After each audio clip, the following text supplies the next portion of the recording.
Welcome back. We are going to be jumping into game number 2 in just a second here.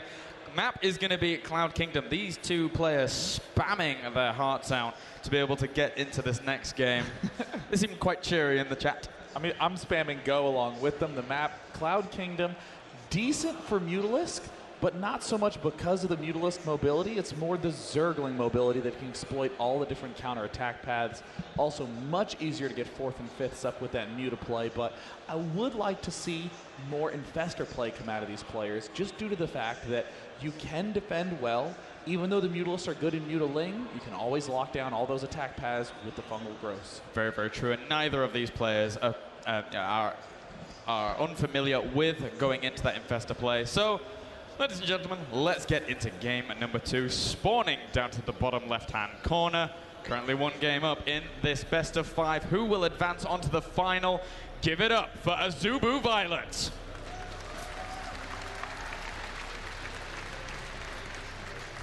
And up north, or yonder, currently down 0-1, but no stranger to comebacks. It's going to be Acer's Nerchio.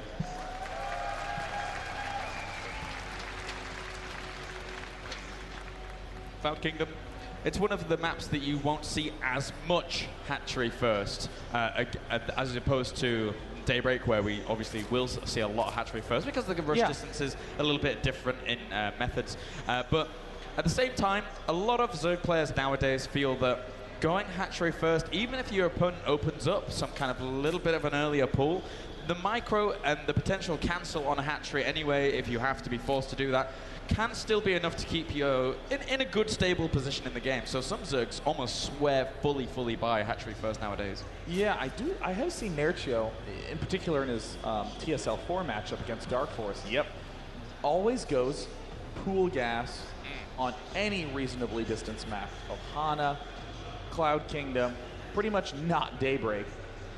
viOLet going for that hatch first, but here comes the Zergling speed play from Nerchio. This always excites me when we see a difference this early on in ZBZ. Yeah, that Zerg speed window even can be very, very exploitable by the Zerg that is going for that gas a little bit quicker than his opponent with that hatchery first going down here for viOLet. But again, you know, there are methods that you can actually use to be able to defend that speed very, very easily. Just positioning, you know, like queens in good positions, as well as even 1 or 2 spine crawlers. Also, you know, even if you're able to just get that baneling nest a little bit earlier than your opponent, just putting that banelings on ramps, for example, so many options to be able to really kind of shut that play down. But Nerchio, for now, only has 2 guys on gas here to be able to get him up to that initial 100. That's quite an interesting play. Yeah, you know, I don't dislike it that much, but I think the bigger concern is going to be how Nerchio is going to manage his economy while going for this speed play. That's the real difficulty that really both players are going to have to consider. In viOLet's position, trying to keep a count on how many lings am I seeing. Especially after these 4 lings, there's generally going to be a gap, because this is around when the speed's being researched, around when the queen's finally popping out, and there hasn't been any extra larvae to pop off. This is where viOLet's really going to be looking. Is there some extra flood of Zerglings? Because if so, then viOLet must delay his gas mining and focus on defense. Yeah, and this is where Nerchio likes to be in terms of these small ling versus ling engagements. He is able to make it work for him. He will be able to micro the back. Look, see, able to micro back, gets 1 Zergling for the cost of none. In fact, did he get 2 Zerglings? Yeah, he managed to pick off 2. See? Just incredible, small-scale micro, but this is the sort of edge that, again, is going to make viOLet a little leery. viOLet actually, right off the bat, just building a spine crawler because, you know what? Screw it, right? This is literally the mindset. Each guy, he's speed first, whatever. I'm just going to go speed myself. I'm going to get my baneling nest up immediately, and then I'm just going to go defense mode. We saw him greedy in last game, going greedy in this one, but Nerchio's still setting himself up nicely for a little bit of extra pressure if he so wants to. And wow, look, 4 lings made from viOLet before Nerchio. Yeah, with those baneling nests timed out pretty similarly here. Nerchio just going to be a little bit lagging behind, but I wasn't really expecting any aggression to come out from viOLet anyway. Again, especially because his speed is actually not done or by anywhere near done, whilst these Zerglings for Nerchio's is already done. So he has to stick on the defensive for now. So that timing of the baneling nest, not really going to aid him in any kind of aggressionary tactics. Looks like with the baneling nest done for both players, it's going to be a little bit of passive mode, and In this moment, I want to ask you, Sir Kedlaris, what do you think is going to be the most stable way for both of these players to try to take a third base? Because it looks like viOLet's already putting his hand a little bit face up. He's going for the 4 extractors. It's looking like a straight mutalisk play, so that's kind of essentially, I think, what he's going to be doing. But what about viOLet, who's getting ready to do this attack? I think for viOLet, if he is going mutalisks and his opponent doesn't hold the phone there, as those Zerglings are actually going to be able to run in. 2 Banelings manage to sneak past the spine as well as the Queens. Where are they going to go? They're just going to sit in this mineral line for now, zoning these things out, not allowing any production or any mining to be able to be done here for now. It's a nice little move there by Nerchio, but not being able to get the kills, not the most amazing of trades from there. But I mean, coming back to the question that you asked, it's really, really important here for, if viOLet is going to be going for mutalisk play, then he can potentially keep his opponent on the back foot, keep him pinned back there, whilst he tries to take that third. Obviously, though, he needs the little bit of Zergling and Baneling sprinkling around the third when he's going to try and take that. Look at that, viOLet already checking at that third location once again. He already has the intel there with that Overlord, but just wants to make sure, swing around, see if there's any drones on the way. One thing that is nice about this map is the fact that with, Zerglings sneak right into the main, see the later layer. One thing that's very nice about this map is that all your expansions are tucked up into that top left side, so that means that it becomes very easy to defend your 3 bases once they are up. But I'm just worried about Nerchio's ability to get that up. I think that Infestor tech, as he's a little bit delayed, is going to be a lot stronger. He does go Spire, so he's going to be dealing with a much faster +1 upgrade, a Zerg that's mined more geysers. I mean, Nerchio's pretty much going to be impotent. Yeah, this is not looking so good here for Nerchio. It all really depends on that kind of drone saturation. But even so, you know, viOLet has not taken any damage, really. He's had 1 drone killed, but he's getting his Spire up earlier, and he has the drone count to be able to fuel that so much better than Nerchio right now. So Nerchio in game number 2 as opposed to game number 1, which was very, very even at this point in time, Nerchio just seems a little bit of a step behind in every regard. Yeah, I mean, everything is looking so good for viOLet. Even this attack that's coming in for Nerchio, this is really the only window he has to do any damage, but there's already a Baneling there. And Nerchio with excellent micro, that trademark insane micro. What a great play by Nerchio. With this pair of Banelings rushing up, he's going to just exchange. The money hit right there. Nerchio did exactly what he needed to do with phenomenal control. Yeah, if there was ever going to be control to be able to deny that base, that was it. No other way really could have been able to deal with that. He needed that those Banelings to not only connect with the Zerglings, but do damage to the Banelings as well. That was absolutely pivotal. But for now, viOLet, with that Mutalisk count, he does have 8 Mutas on the map right now to only the 5 here of Nerchio. And Nerchio supply blocks heavily. And back behind this looks like a fake from viOLet. He's just going Infestation Pit. And it looks like 4 Banelings incoming for viOLet. A pair of Banelings for Nerchio do connect. Will they get there? And he messes it up. Oh, Nerchio had the huge window to be able to kill off all those Banelings.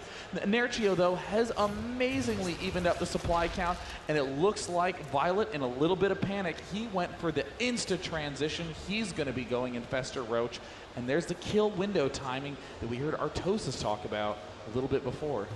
Well, we'll have to see how viOLet is going to be able to prepare for this Mutalisk aggression if it does end up coming. Again, it's only 9 Mutalisks to the 8, so if there is an engagement forced by Nerchio in his opponent's base, Queens are going to help out a lot if those Mutalisks are able to come back as well to be able to deal with that. But for now, Zerglings going down to this third. This is, again, trademark Nerchio, constantly trying to deny that third whilst his third's been established. He's going to micro against the Banelings. Well, a few end up dying, but he still has plenty of Zerglings here to be able to try and deal with this. What a great play. And here's viOLet trying to do the harassment. Nerchio's turn to shut it down. Down at the bottom side, a cancel's forced. Again, Nerchio does a great job denying that expansion. And here's the kill window timing. Is he going to recognize he can advance forward? These Lings are just to delay Nerchio a smidge longer, because right now Nerchio can push, kill off this hatch again. Just big mismanagement by viOLet. I think the biggest thing here is the fact that there are Infestors out, and they do have pathogen glands, but as you can see, they're already waddling over to between the second and third. And viOLet right now knows that despite him having a really nice counter out to these Mutalisks, the Mutalisks, this point is so vulnerable, and he just dives in here with them, and he's going to get a bunch trapped by a huge fungal. Oh, viOLet is going to get a pack of free Mutalisks. A painful moment for Nerchio, but his Mutalisk count is just so high. I'm not sure it matters. He's still going to get the kill on the expansion. he just didn't. He had one fungal. He could have killed off some of those mutalisks, but he decided not to, as his mutalisk number was being whittled down slightly. Oh, look at that spread. I can't believe that he actually allowed those to survive. I think that killing that many mutas for, say, like the last Infestor that would have potentially stayed there. But look at this, Violet actually going for the counterattack, surrounding this hatchery as quickly as he can do. But Nerchio, with so much firepower here, he's going to be able to save it, no doubt. God, Nerchio just doing a fantastic job denying this hatch again and again and again and again. And Violet, who was in a fantastic position at the start of the game, has been swatted back down below Acer's Nerchio by 30. Ooh, that's insane. Wow. And meanwhile, in the main base, we see Nerchio going for a roach transition of his own. It's certainly a lot faster out of Violet, but these Infestors are low on energy from trying to pick off those last mutalisks. Yeah, the Clear Reconstitution is technically finished here for Violet, but he doesn't really have any roaches to speak of. Right now, there's 19 mutalisks out on the map here. That's a lot of Infestors, though, to be able to deal with that. But look at him just trying to pincer in. We spoke about it at the very start, and he's just trying to get this hatchery over and over. A nice fungal, but is it going to be enough? There's still a few Lings free here. Oh, Lings just target firing this giant Infestor pack, and it looks like, Nerchio stepping in from above. He's going to get some nice pickoffs. 1, 2, 3, 4 Infestors going to fall down. Nerchio with a phenomenal control move. That was like the advanced magic box there by Nerchio. Whenever it comes to dealing with Thors, he's just like, well, I'll keep them separated, move across, and then hold position. But that was like already spread, moving them at a long distance and then hold positioning. Really nice move there by Nerchio to be able to get that going, as well as separating them during the engagement anyway. Oh, but now talked about how Nerchio's entire style, you said, had revolved around denying third bases, and this is exactly what we're seeing in this game, Kalaris. Yep, and he loves doing this on Cloud Kingdom. Daybreak, Cloud Kingdom, and Ohana are 3 of the maps that he just adores this style. It works so well for the maps, and if a player like Violet is not able to kind of react in time, again, he had his Infestors positioned initially when those Mutalisks came in a really nice spot between the second and third, but the Fungals just were not able to deal with it regardless. Air swings in a big pack of roaches. Plenty of Infestors there, but the Mutalisks spring in, target fire the healthy ones, and immediately all their energy depletes, and Nerchio is just ripping Violet down where he stands. Violet, who transitioned out of the Ling Muta a little too early, Nerchio has never let him stabilize, and now we have a Zubu's Violet on the ropes. For the 3rd time this game, this hatchery will fall. A beautiful little move there by Nerchio, zoning out the Infestors with the Mutalisks, with that little wall he created between that second and third as well. He is pushing forward, not going to be able to crush this natural just yet. That's a lot of defenses that Violet has there. But with the third going down again, this income tab is going to look so bad for Violet in just a bit. My gosh, 31 roaches out on the field for Nerchio. 31 killars. That is just insanity. Violet's one saving grace is he has a lot of Infestors and a lot of Queens. He's going to try his best to do transfuses, fungal growths, get those units down, but right now the only thing that you can really afford to do as Violet is just keep making more and more roaches. And 2 in the geyser. That's really bad, especially if you are on only 2 base right now. And I was a little bit scared for Nerchio about a minute ago, because the reason I was is because Mutalisks and Roaches, technically they clump up very, very nicely in a very, Protoss Death Ball-esque style, because they're hovering above one another. So Fungals, in essence, would have been able to do a considerable amount of damage to that if he was able to land an initial one. Unfortunately, though, for him, not able to do so. But even off the back of that, even if he was able to kill that off, Nerchio has so much production right now in comparison to his opponent. In terms of the unit tab, we see 10 Infestors out for Violet. We would claim that that is his only edge, but look at production. 9 Infestors in production for Nerchio. He has been stockpiling all that gas from that roach play. Violet's going to try to spring into the main, will be killed off. Violet now making 16, 19 roaches. I mean, I think the only way Violet can win is if he just chills and camps until he gets maxed. Wow, 19 drones at a time. That is ridiculous. I suppose he has to take those risks to be able to kind of put himself back in this game. He knows right now that his opponent has had a third so stably for so long. He may even assume that his opponent right now has a fourth. He has no map presence whatsoever. Oh my God, 50 roaches now moving down to the back right side where the Infestors, they're hot on the heels of the rest of that army. The only way Violet is going to hold this off is if he has the most perfect Fungals of all time. He's starting to get those Hydros. Violet going for the more powerful late game composition, but he's going for it a little bit too late. Nerchio with an incredible arc Yeah, he's going to be able to do so much damage here. Fungals land over almost the entire force of Nerchio, but at the same time we have Infested Terrans cascading from the skies, and Nerchio with so many Infestors himself. That is too many Roaches, Sean. I don't know if he's going to be able to really deal with this. That third, even if he was able to beat this aggression right now, I think he's just going to snipe out the third once again. Oh, wow. Hydralisks do manage to come out and force 12 Hydralisks. Nerchio has 24 Roaches in production, but with these nice Fungals, the Roaches can't actually even hit the Hydralisks. viOLet's getting a lot of free shots with that lob of Infested Terrans hitting up at the front lines. He takes out the third for a fourth time this game. Nerchio looking phenomenal in game number 2 right now against viOLet. viOLet brought the thunder in game number 1 with a little bit of an overstep. But look at this, Nerchio taking a fourth behind this. And again, that attack predominantly successful, not only because of the numbers, because, as we said, viOLet has no map presence. He can't have any map presence. He can't have vision because of how much Nerchio has put him behind in this game. And right now, there are some Infestors moving out into the middle of the map, sharking around, and he doesn't have any detection. The preparation that Nerchio has. He just has an Overseer camping at that vulnerable spot. Another Overseer at his third. I mean, just incredible preparation from Nerchio. This is why he has such a high win percentage, and they're immediately spotting the Infestors. Yeah, that one Roach being very, very pesky here for those Infestors. Will try and wiggle around those Infested Terrans. He is bringing the entire force back to be able to deal with this. Meanwhile, we have a little bit of a Roach counterattack going over to the fourth viOLet for, you know, all the bad positions he's found himself in this game. He's actually doing a really good job of holding on in there strong. 100 food down, viOLet with some nice counterattacks, but those are the last of his Infestors. He has just sacrificed. He manages to escape with the life of his Roaches. Oh, a couple Hydralisks wishing it was Heart of the Swarm that they were able to be fast off creep, but no, these are Wings of Liberty Hydras, the slowest Hydras of all time.